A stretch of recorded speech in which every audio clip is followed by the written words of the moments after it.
The most dangerous amount of money you can have is $20,000. It's just enough to make you feel comfortable, but not enough to make you free. Most men hit this number and immediately start looking for a way to celebrate their success with a new lease or a lifestyle upgrade, unknowingly signing their own death warrant as a slave to the system. They stop feeling the desperate hunger of being broke, but they haven't yet reached the cold, hard logic of being wealthy. At $20,000, you are standing in a financial no man's land. If you don't move fast and stay disciplined, you will spend the next 40 years of your life defending a pile of cash that can't even buy you a year of freedom. It's time to stop playing house and start building a fortress. Nobody warns you about the $20,000 gap. Financial advisors don't mention it. Personal finance books skip right over it. Your parents never saw it coming. It's the space between having nothing and having enough, and it's where more financial futures die than in any market crash, any recession, any disaster you can name. When you're completely broke, at least you know what you are. When you're actually wealthy, the rules are clear. But when you've scraped together $15,000 or $25,000 or $30,000, you're in the most dangerous limbo that exists in personal finance. You have just enough money to make catastrophic mistakes, but not enough to survive them. Caleb lived through this gap twice. Once in his 30s when he thought having $20,000 made him middle class. He upgraded his life, felt successful, and watched that capital evaporate into lifestyle inflation within 2 years. The second time, in his 40s after his divorce wiped him back to near zero, he recognized the gap for what it really was, a test. The Stoics had a word for this kind of test. They called it the dichotomy of control. You can control your response to having money. You cannot control how that money makes you feel. And the feeling of having $20,000 after years of having nothing is intoxicating. It makes you stupid. The gap kills people because it creates the illusion of safety. You think you can afford to relax, to reward yourself, to live a little. You start making small compromises, nothing crazy, just normal things that normal people do. A better apartment, a nicer car, weekend trips, dinners out. You're not being irresponsible, you're just being reasonable. And that reasonableness is exactly what keeps you trapped. Because while you're being reasonable, compound interest is being mathematical, and the math doesn't care about your feelings. The $20,000 gap is where discipline goes to die, where people trade their future for the feeling of having arrived.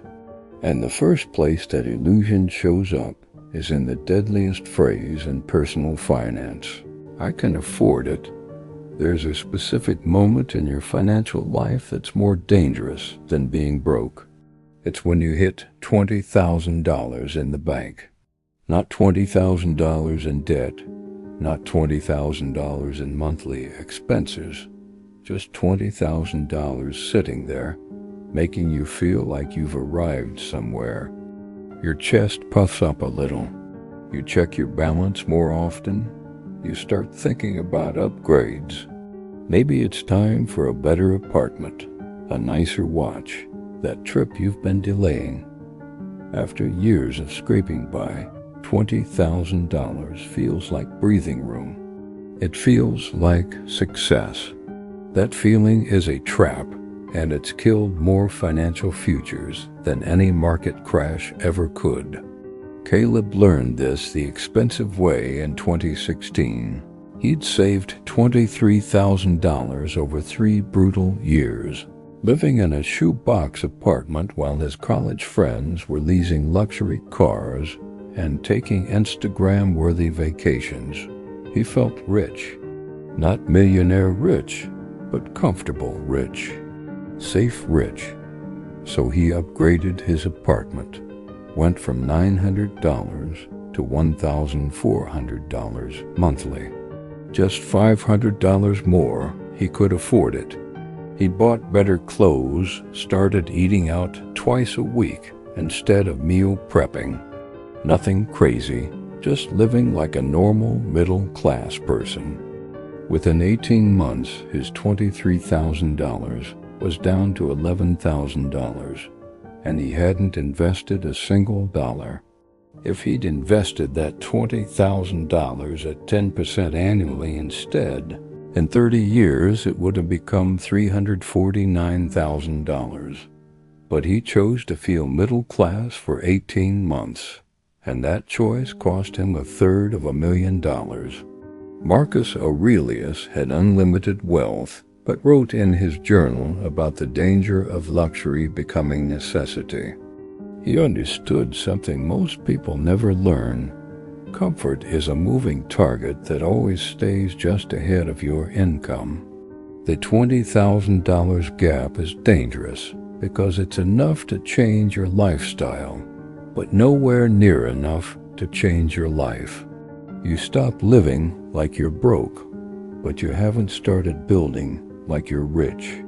You're stuck in the worst possible place, spending like you've made it, while your capital starves. And this limbo makes you vulnerable to the next trap, the one that almost destroyed Caleb's entire financial future. He was about to sign a lease on a car that would have kept him broke for a decade. Caleb walked into that BMW dealership in March 2017 with $18,000 in his account, feeling like he'd earned something nice. He'd been driving a 2008 Toyota Corolla for 6 years, watched every colleague pull up in German luxury, while he parked his beige embarrassment in the back.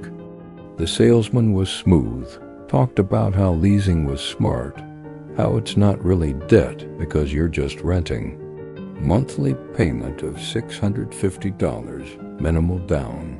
Drive off in a 3 Series that same afternoon. All his co-workers leased.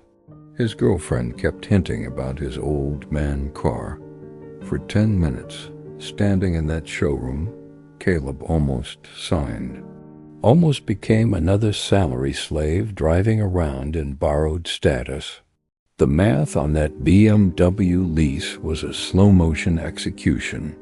$650 per month for 36 months equals $23,400, plus $3,500 down payment, plus higher insurance around $200 extra monthly for 3 years. That's another $7,200. Total cost, $34,100. Over 3 years to drive a car he'd have to give back with nothing to show for it. Zero equity, zero ownership. Just $34,100 evaporated. Caleb did the calculation differently while the salesman grabbed paperwork. If he kept the Corolla and invested that $34,100 at 10% annually for 30 years, it would become $597,000. That BMW lease wasn't transportation. It was trading over $500,000 for the privilege of impressing people at red lights for 3 years. He walked out without signing, and his girlfriend left him 2 months later. Best financial decision and best relationship filter he ever made simultaneously. Epictetus taught his students to distinguish between what's truly theirs and what's borrowed from fortune. A leased car is the perfect metaphor for fake wealth. You're paying premium prices for something that never belongs to you, maintaining an image that evaporates the moment payments stop. The lease trap is engineered specifically for the $20,000 gap person. Someone with just enough income to qualify, but not enough wealth to see through the scam. car companies don't make money selling cars anymore. They make money financing dreams to people who can't afford to own them. And the lease is just one of 1,000 small decisions that seem harmless in isolation. But when you add up all these little treats, these tiny rewards you think you've earned, the mathematics becomes absolutely brutal. People understand big financial mistakes. They know buying a boat is stupid. They know gambling is dangerous. They know a $100,000 sports car is insane. But nobody thinks twice about $500. It's dinner and drinks with friends on Friday. It's upgrading your phone every year instead of every 3. It's the weekend getaway, the concert tickets, the I deserve this purchases that feel so small they don't even register as financial decisions. You've been good all month. You've been disciplined. You've saved some money.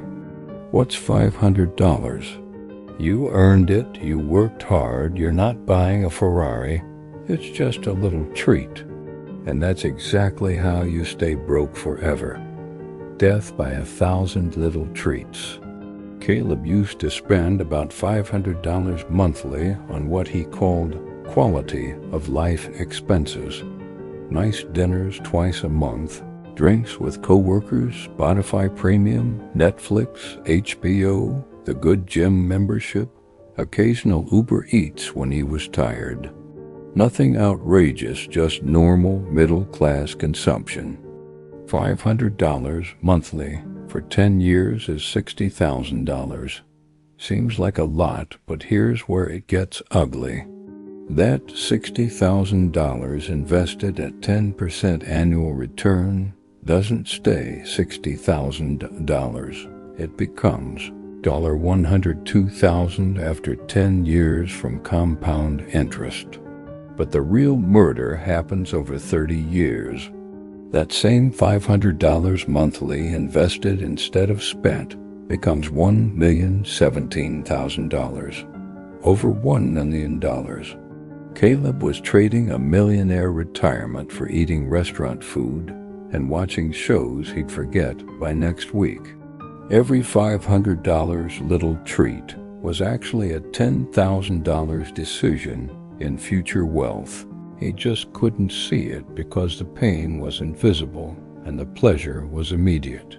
Seneca wrote that wealth consists not in having great possessions, but in having few wants. The Stoics understood that every desire you indulge creates another desire behind it, an endless chain of just one more thing that keeps you enslaved to earning and spending. $500 treats aren't about the money. They're about training your brain that comfort is owed, that discipline is optional, that delayed gratification is for suckers. But here's the cruel irony. The people spending $500 monthly on little treats are the same people who panic when the market drops 10%. They have just enough money to feel the pain of loss, but not enough discipline to handle it. And that emotional weakness, that inability to control your reactions when numbers turn red, that's what the market feeds on like a predator. The stock market is a psychological torture device designed to extract money from people who can't control their emotions. And the people it destroys most efficiently aren't the complete beginners with $1,000. They're the ones with $20,000 to $50,000 who think they're investors, but are actually just gamblers with better vocabulary. When you have $20,000 in the market and it drops 20%, you just lost $4,000. That's a used car. That's rent for 3 months. That's real money that you can feel disappearing. Your stomach turns, your hands shake checking your phone. You can't sleep. You tell yourself you're long-term, you believe in compound interest, but every red day feels like bleeding out. So you panic, you sell, you cut your losses, and you lock in the destruction that was only temporary. Caleb had $31,000 invested in March 2020 when COVID hit and the market collapsed 34% in 5 weeks. He watched his account drop from $31,000 to $20,460 in real time. That's $10,540 gone, more than he'd saved in the previous year of discipline. He couldn't eat, couldn't focus at work, checked his portfolio every hour watching it bleed. His hands hovered over the sell button a dozen times. If he'd sold at the bottom like 40% of retail investors did, he would have locked in that $10,540 loss forever. Instead, he did nothing, absolutely nothing. By August 2020, his account was back to $31,000. By December 2021, it hit $48,000. The people who panicked and sold in March 2020 not only lost their $10,000, they missed the entire recovery and the gains on top. The market didn't steal their money, their emotions did. The inability to sit still and feel uncomfortable cost them years of wealth building. Marcus Aurelius faced wars, plagues, betrayals, and wrote that the impediment to action advances action, that obstacles become the way forward. The market crash isn't the problem. Your emotional reaction to it is the problem. People with $20,000 feel every swing because that money represents months or years of sacrifice, and losing it feels like losing part of themselves. But the Stoics knew that external events, market crashes, recessions, bear markets are completely outside your control. The only thing you control is your response. Panic is a choice. Selling is a choice. Checking your balance 17 times a day is a choice. And every time you make the emotional choice instead of the disciplined choice, you're handing money to the people who have enough capital that a 20% drop is just noise. But emotional control alone won't save you if you're still making another classic $20,000 gap mistake, the one where you shuffle debt around and call it progress. There's an entire industry built on selling false hope to people stuck in the $20,000 gap. It's called debt consolidation, and it sounds so logical, so responsible, so adult. You've got $8,000 on one credit card at 22% interest, $5,000 on another at 19%, maybe a personal loan at 15%. The payments are killing you. Different due dates, different amounts. The math is confusing and depressing. Then some company promises to simplify your life. One loan, one payment, lower interest rate. They make it sound like financial wisdom, like you're taking control. But here's what's really happening. You're rearranging deck chairs on the Titanic and calling it navigation. You're still broke, you still owe money, you just feel better about it temporarily because someone gave you permission to stop thinking about the real problem. Caleb's cousin fell into this trap in 2018 with $15,000 in credit card debt across 3 cards. Average interest rate around 21%. Monthly payments totaling $580 that barely touched principal. A debt consolidation company offered him a 5-year loan at 12% interest, monthly payment of $334. Sounds amazing, right? Cutting monthly payment almost in half. Here's what they don't tell you. On the original payment schedule, paying $580 monthly, he would have been debt-free in about 34 months. Total interest paid around $4,700. With the consolidation loan at $334 monthly for 60 months, total interest paid was $5,040, plus a $750 origination fee. He paid more money and stayed in debt 26 months longer, but it felt easier because the monthly number was smaller. And here's the real killer. He never built capital during those 5 years. He was so focused on paying off debt efficiently that he never started investing. If he'd instead kept the aggressive $580 payment, gotten debt-free in 34 months, then invested that $580 monthly for the remaining 26 months at 10% return, he'd have built $17,400 in capital. Instead, he had zero. Epictetus taught that we suffer not from events themselves, but from our judgments about them. Debt consolidation sells you the judgment that your problem is cash flow, that if you just had easier payments, you'd be fine. That's a lie. Your problem isn't the payment structure. Your problem is that you're bleeding capital to interest instead of building it through investment. The Stoics would tell you to face the pain directly, attack the debt with brutality, live like you're broke until you actually have capital. Debt consolidation is comfort, and comfort is the enemy of wealth building. You don't need easier payments, you need zero payments. You don't need lower interest, you need no interest. Every month you're paying someone else is a month compound interest can't work for you. And if you want to escape the $20,000 gap and actually reach the point where money works for you instead of against you, there's only one way through.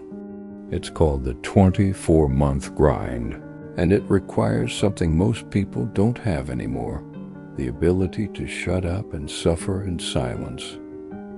Everyone wants to talk about their goals. Post on social media about their journey. Tell friends they're getting serious about money. Announce they're building wealth. It makes them feel accountable. Makes them feel like they're doing something just by declaring intention. But here's what actually happens when you broadcast your financial discipline. People sabotage you. Not because they're evil, but because your discipline makes them uncomfortable about their own lack of it. Your coworkers invite you to expensive lunches and call you cheap when you decline. Your family questions why you're being so extreme. Your friends mock your old car, your cheap apartment, your refusal to join the weekend spending sprees. They don't want you to fail, they just don't want to feel judged by your success. So they pull you back down with jokes, peer pressure, and the constant insinuation that you're missing out on life. And most people cave because silence is harder than discipline. Caleb spent 24 months from mid-2017 to mid-2019 in complete financial silence. Didn't tell anyone he was saving aggressively, didn't post about investment wins, didn't explain why he kept driving the Corolla or living in the small apartment. He just put his head down and executed. $2,200 monthly into index funds without fail, no matter what the market did, no matter what anyone said. Some months the market dropped and his coworkers mocked him for losing money in stocks. Some months they bought new trucks and invited him to celebrate at expensive restaurants. He said no to everything and offered no explanations. 24 months, $52,800 invested. With market returns during that period, his portfolio hit $61,000 by mid-2019. Meanwhile, his co-workers who spent those 24 months leasing cars and financing lifestyles had nothing but payments. The silence wasn't about being secretive.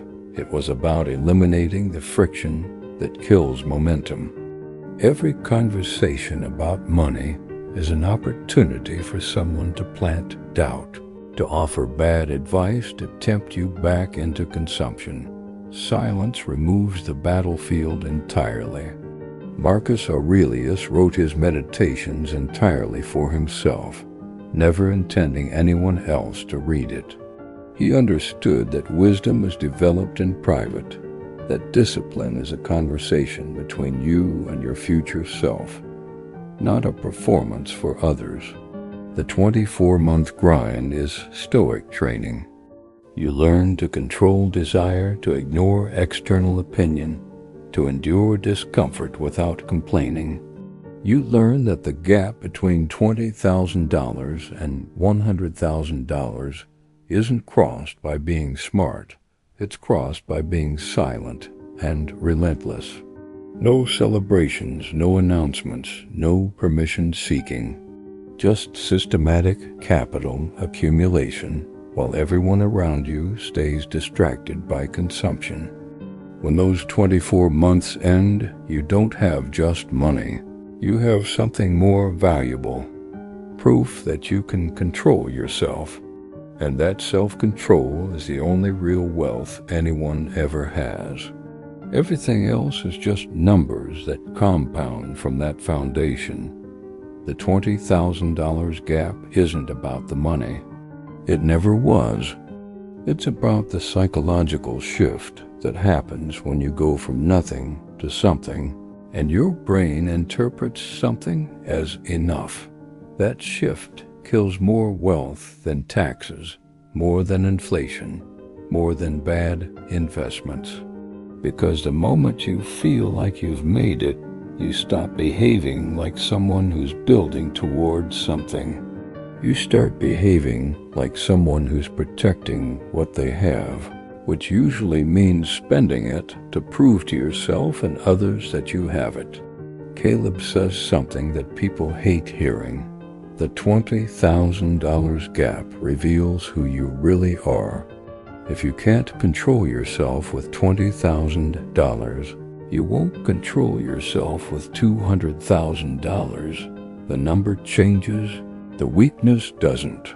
He learned this watching people who made 10 times his salary but had the same empty accounts, the same stress, the same inability to delay gratification. The gap isn't an income problem, it's a discipline problem. And discipline either exists or it doesn't. You can't buy it, you can't fake it, you can't manifest it with positive thinking. Here's what you need to ask yourself and be honest, because lying to yourself is the most expensive habit you have. When you got your last bonus, your last raise, your last unexpected chunk of money, what did you do with it? Did you invest it, or did you reward yourself? When you look at your bank account and see a number that feels comfortable, does that comfort make you tighten your discipline or loosen it? When your friends invite you to spend money you technically have, do you say no because of what that money could become? Or do you say yes because you feel like you've earned the right to enjoy life? These aren't philosophical questions. They're diagnostic tests, and most people fail them without even knowing there was a test. The 24-month grind isn't about deprivation. It's about choosing future freedom over present comfort. It's about recognizing that every dollar in the $20,000 gap is a soldier that can either die in service of your ego or multiply in service of your liberation. The Stoics knew that the hardest battle isn't against external enemies. It's against your own desire for immediate pleasure. Marcus Aurelius commanded armies but wrote that the greatest victory is victory over yourself. That's what the gap demands. Not intelligence, not luck, not opportunity. Just the brutal, unglamorous ability to tell yourself no for long enough that compound interest can say yes. You can spend the next 2 years being reasonable and stay exactly where you are, comfortable and broke. Or you can spend the next 2 years being unreasonable, silent, and relentless, and cross into territory most people never see. The gap doesn't care which you choose. It just keeps testing until you either pass or quit. Most quit, don't be most. If you're ready to stop playing the middle-class game and start building real Stoic capital, hit the subscribe button and enable notifications. We don't do motivation here. We do mathematics and discipline. Leave a comment below with the word fortress if you are committing to the 24-month grind today. Let the world know you're no longer for sale. Now that you understand why $20,000 is a trap, you need to understand the next step in the journey. Watch this next video on why the first $100,000 is a brutal war of attrition and how Caleb survived it. Your future self is waiting for you to grow up. Get to work.